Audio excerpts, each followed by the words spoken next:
Hello guys, FunBrex1 here. Today we're going to be ranking all the United States presidents in American history. I'm not going to dwell on any one of them for too long. I'm just going to give a quick summary to explain why they're there. So George Washington goes in A tier. He can't go in S tier because he owns slaves. That's not good. And he didn't free them until after his wife died, which was like, I don't know, 10 years after his death, so very bad. He was one of the most important presidents in American history, no denying that, and without him there would be no America, but still, he owned slaves, so doesn't go in S tier. John Adams didn't own slaves, but he didn't let people have free speech during his presidency, so he goes in C, because, I mean, I don't want to put him in D, because, I mean, he's just not that bad, but he wasn't a good guy either. Thomas Jefferson was very egotistical, I think, and he owned more slaves than George Washington, and even had inappropriate relationships with some underage ones, which is not good, so he goes in D. Sorry. James Madison also owned slaves, but less than Washington and Jefferson. He goes in C, because he made, like, the Bill of Rights and stuff, and that's important. James Monroe, he was very popular during his presidency, but, I mean, meh. He was a Revolutionary War hero, and he also owned slaves. I don't really know where to put him. He'd be, like, in between D and C, so, like, I guess D, because he didn't really do that much.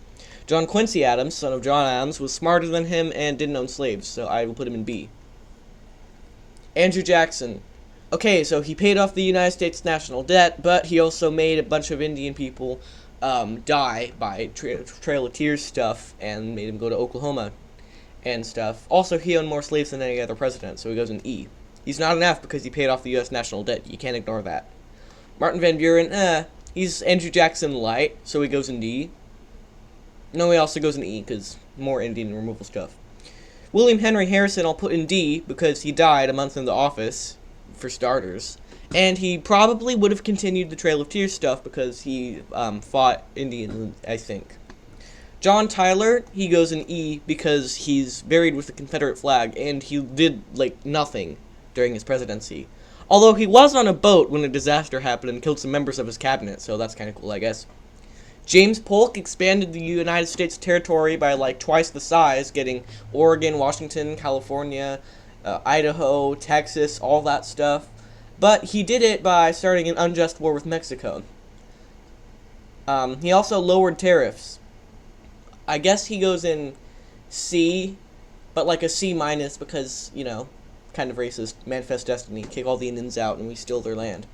Zachary Taylor, he died pretty quickly into office because he ate too many cherries or something. D. Millard Fillmore, Alec Baldwin, C, I guess. He's a pretty good actor, but he did shoot somebody. Franklin Pierce, this guy's got a really sad life. All his kids died before he was president, and some of his cabinet members died early on in his presidency, and he had to deal with really bad stuff. But he also did some very bad stuff, like the Kansas-Nebraska Act, which was basically settlers go to the territories of Nebraska and Kansas to vote whether slavery should be legal there or not, and people rushed out and then killed each other to try and get their vote, so that's not very good. He did acquire some new territory, I think, though. James Buchanan also goes in F tier because he basically did nothing, and when the South said they were going to secede, he was like, okay, I don't personally think you should do that, but whatever. Abraham Lincoln goes into A, not an S because he didn't let people have free speech, and he was also still racist. What do you mean? He freed all the slaves. Yes, he did, but he was still racist anyway. Andrew Johnson is my least favorite president. He goes in F because he tried to undo all the stuff. He, in fact, tried to make slavery legal again. That frickin' sucks. Die, Andrew Johnson. Ulysses S. Grant, he goes in B because he's very good, and he was a Civil War Union war hero and stuff, but he had corrupt cabinet. Some people think he's one of the best presidents we've had. That those people are crazy. He's not. Rutherford B. Hayes, I'll put him in C because he really didn't do much, and I think his opponent in the 1876 election, which he won over by one electoral vote, was better than him. So, yeah. James Garfield I'll put in B because he would have been very good had he not been assassinated very quickly into his presidency. Or was he killed by his doctors? Watch a video on that or something. Chester Arthur did basically nothing except like laws to make Chinese people go bye-bye in America, so E. Grover Cleveland. I don't know. He did try to limit the power of the presidency and make it a less important position, so I guess B for him. Benjamin Harrison. I don't know much about his presidency. I just know he had high tariffs, so D. Willie McKinley. F, because he started wars with Spain and the Philippines because they wanted to conquer the Philippines and stuff, which is bad because Manifest Destiny is not good. And also, he had high tariffs. Teddy Roosevelt. I'm wondering whether to put him in S or A because he was very, very, very, very good. But there was a group of the army that was entirely consisted of black people, and he basically dishonorably fired them because he heard a report that they killed some people innocent that didn't do anything. But that wasn't true, and he just didn't care because they were black and people were racist back then. I don't know. William Howard Taft goes in B. I don't really know anything Taft did, but I know he didn't do much bad stuff. I'll put him in C then, I guess. Woodrow Wilson also goes in F. He started sending people from America to go help with World War I after he said he wouldn't, and that's why he got reelected. Basically, the day after he got reelected or something, he sent all the troops to fight in World War I. Also, he screened a racist movie at the White House and called it historically accurate. Warren Harding also goes in F because he had drunk parties in the White House during Prohibition, and he also had an affair, which is not good. Calvin Coolidge goes in A. He won't go in S because he also signed racist laws against Chinese people, but he's a very good president otherwise. Herbert Hoover tried to stop the Great Depression, so he did more than James Buchanan during the Civil War because he actually tried to help out with it.